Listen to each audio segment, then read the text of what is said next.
आज बहुत शेर बोले जा रहे थे सदन में, तो मैं भी एक शेर से शुरू करना चाहती हूँ कि तेरा इंतजार करेंगे हम, चाहे जमाने लग जाए, या तो तू आ जाए या हम ही ठिकाने लग जाए।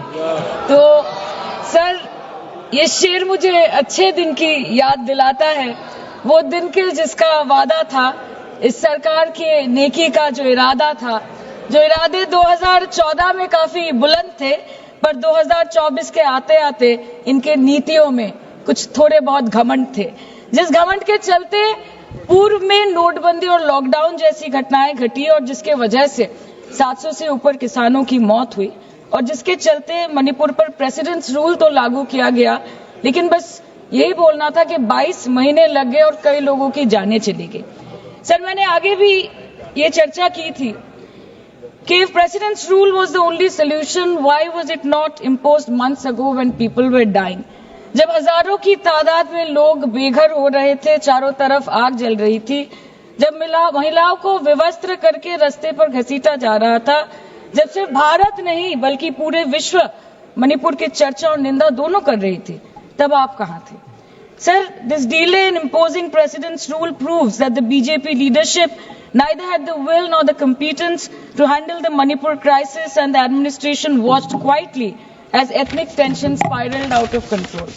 Sir, मैं ज्यादा डिटेल में नहीं जाऊंगी क्योंकि हमने चर्चा पहले भी की है, और आज लगभग 2:15 को हम मणिपुर पे आलोचना कर रहे हैं। इतना इंपॉर्टेंस अगर पहले दिया होता तो शायद इसकी नौबत ही नहीं आती। So this is what I think. पर सर, ये शर्मिंदगी की बात है कि आज भारत के एक राज्य में प्रेसिडेंट्स रूल है। ये भी शर्मिंदगी की बात है कि 140 करोड़ की आबादी में 80 करोड़ को मुफ्त में राशन दिया जाता है। आज सर, लाखों नौजवान हैं जो बेकार बैठे हैं। 1 से 2% ऐसे लोग हैं जो सिर्फ टैक्स पेएबल के क्राइटेरिया में आते हैं, और बीजेपी है जो सब चंगासी का कुर्ता पजामा पहन के घूमते रहते हैं। ये दिखाने के लिए अच्छी बात है, लेकिन ग्राउंड रियलिटी कुछ अलग ही है सर। और मैं आशा करता हूं कि तृणमूल कांग्रेस के सारे लोग सदन को छोड़कर नहीं जाएंगे, ध्यान से सुनेंगे। मान्यवर, हमारी बांग्लादेश के सटी हुई सीमा, अब सुनिए भाई, हमारी बांग्लादेश से सटी हुई सीमा 2216 किलोमीटर है। उसमें से 1653 किलोमीटर बाढ़ बन चुका है, बाढ़ के पास वाला रोड भी बन चुका है और चौकियां भी बन चुकी है। शेष फेंसिंग की लंबाई है 563 किलोमीटर। 563 किलोमीटर सीमा आज भी खुली है, और शेष फेंसिंग जो 563 किलोमीटर है उसमें 112 किलोमीटर फेंसिंग ऐसी है, बॉर्डर ऐसी है जिसमें बॉर्डर फेंसिंग व्यवहारू नहीं, नाले हैं, नदियां हैं, ऊंची नीची पहाड़ियां हैं, जहां 112 किलोमीटर में फेंसिंग हो ही नहीं सकता, और 450 किलोमीटर जहां फेंसिंग होता है वहां बाकी है। अब मैं वो बताना चाहता हूं कि क्यों बाकी है। ये 450 किलोमीटर के लिए मान्यवर, मैंने डीओ लेटर लिखकर 10 रिमाइंडर करे हैं, बंगाल सरकार भूमि नहीं देती। मान्यवर, ये 450 किलोमीटर के लिए गृह सचिव बंगाल के मुख्य सचिव के साथ 7 मीटिंग करे, ये भूमि नहीं देते हैं। मान्यवर, जहां फेंसिंग लगाने जाते हैं, सत्ताधारी पार्टी का कैडर आकर हुड़दंग करता है, धार्मिक नारे लगाता है। और मान्यवर, मैं कहना चाहता हूं कि ये 450 किलोमीटर फेंसिंग रुकी है तो केवल और केवल बंगाल सरकार की दया की दृष्टि घुसपैठियों के पर जो है, इसके कारण।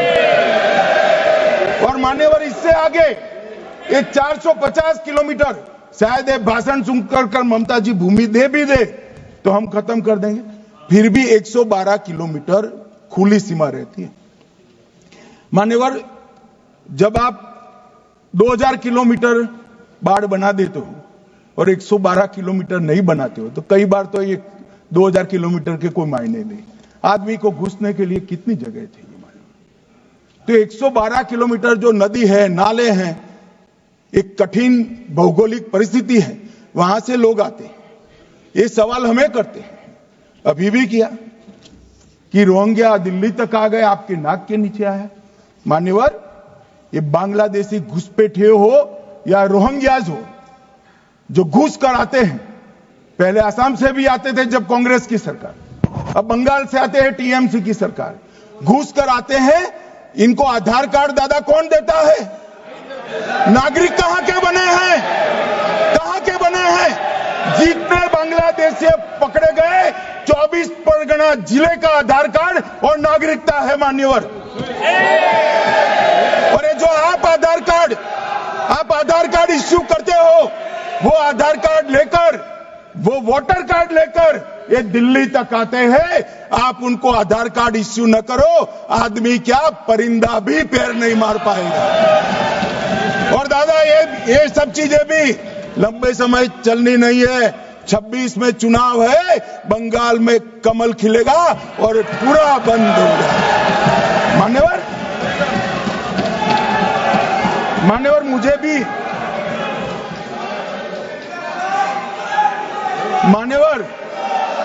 मैं आज कहना चाहता हूं, दिल्ली के चुनाव से मैं मौन रहा कि देश का सुरक्षा का प्रश्न है, तू मैं नहीं करना चाहिएगा। आज मौका भी है, दस्तूर भी है, इन्होंने सवाल उठाया, मैं बिल भी ये लेकर आया हूं, इसलिए मैंने देश की जनता को सत्य बताया है। ये 450 किलोमीटर जो आपकी कृपा से खुली रही है, वहीं से घुसपैठ है, वहीं नागरिक बनते हैं, वहीं आधार कार्ड बनाया जाता है और देश भर में फैल जाते हैं। मान्यवर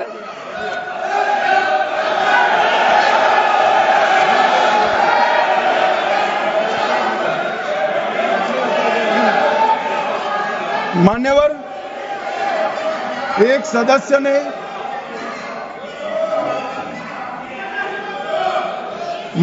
सदस्य ने मुद्दा उठाया कि पासपोर्ट रैंकिंग में 50वां नंबर है।